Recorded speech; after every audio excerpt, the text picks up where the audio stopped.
Here we have the outside of the 2017 Elddis Majestic 254. As we move along, we will firstly come to the Thetford toilet cassette. To remove, just lift up and pull the cassette towards you. Before use, remove the cap and add your toilet chemical with a little bit of water.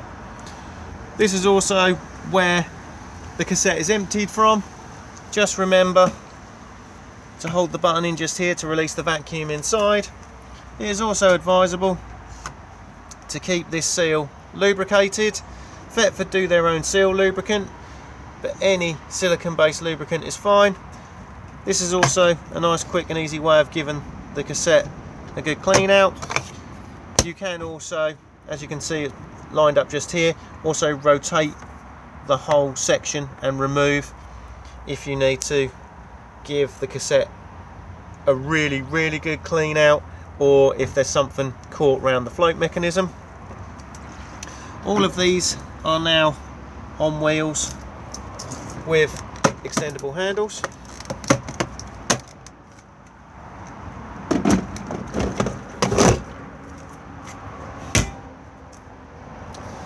As we move along, we have both vents for the Dometic fridge. Just make sure that nothing is obstructing them, and do not spray a lot of water at them when washing the motorhome. We then have mains hookup just here, and then the fresh water drain point just here.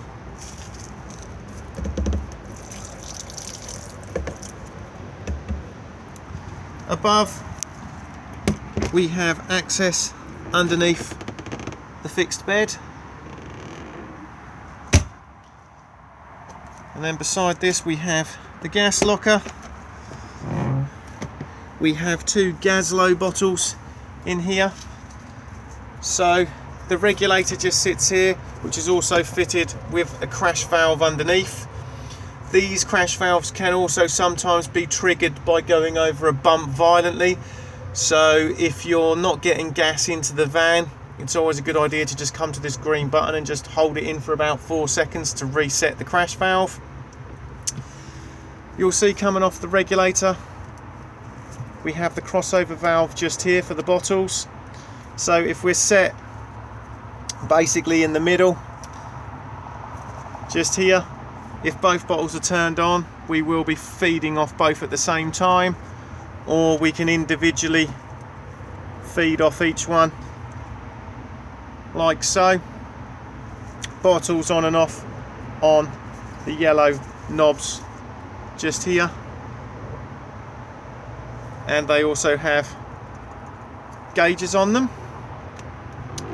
To fill the gas bottles up, push in, twist and pop out the cover. Our UK fillers just slide over the top of this section here, and then we basically pull a lever around and then pull that lever towards us to lock it onto the side of the van. All we then do is just hold a button down on the pump, and it will then start putting the gas into the bottles.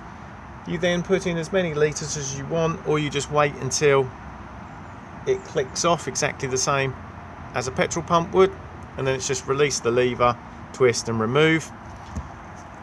The bezel takes the Continental adapters.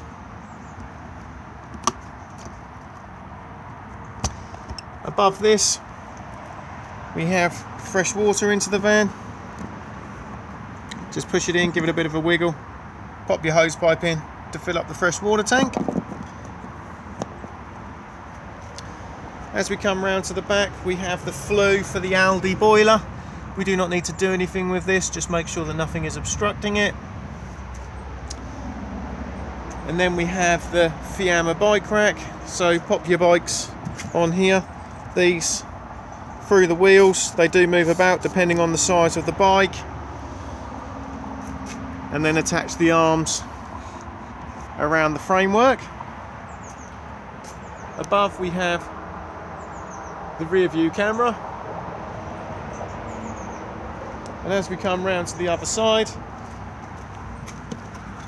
we have external TV/satellite point. We then have the grey water drain, so anything that goes down your plug holes goes into the holding tank and then is drained off at this point here. The spare wheel is located just here. It winds down from this section just here. In the jack and wheel brace kit that's underneath the passenger seat, there's a bar that locates in where my finger is, and then you attach the brace to it and then wind the wheel down.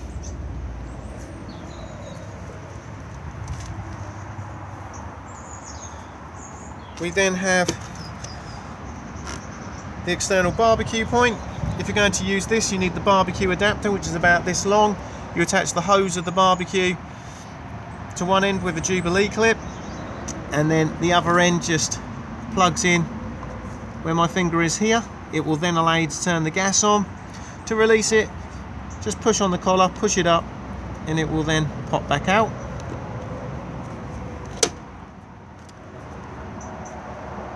We have the Dometic roll-out canopy just here, and then as we come back to the front again, we have diesel fill just here. Cap unlocks on the ignition key, and then we have the AdBlue top up just underneath it. You will get an indication on the dashboard when your AdBlue needs topping up. Tyre pressures on the door pillar just here. As I just said, jack and wheel brace all underneath the passenger seat. Vehicle battery sits underneath the floor just here, and then bonnet release is just here. The motorhome is alarmed, and it all goes through the main key fob just here. So if we now lock the van, we get a single chirp to let you know that it's locked and the alarm is set, and when we unlock it, we will get a double chirp to let you know it's unlocked and disarmed. What we can also do is put the alarm into what is known as pet friendly mode, so we deactivate the internal sensors but keep the sensors on the outside active. So if we now press the lock button once and then twice, we get a high-pitched chirp letting you know it's in pet-friendly mode. As soon as you unlock it again, it will then go back to factory. With your second set of keys, you only get a more basic ignition key just here. So you are supplied with an additional alarm fob just here. So we have arm and disarm here.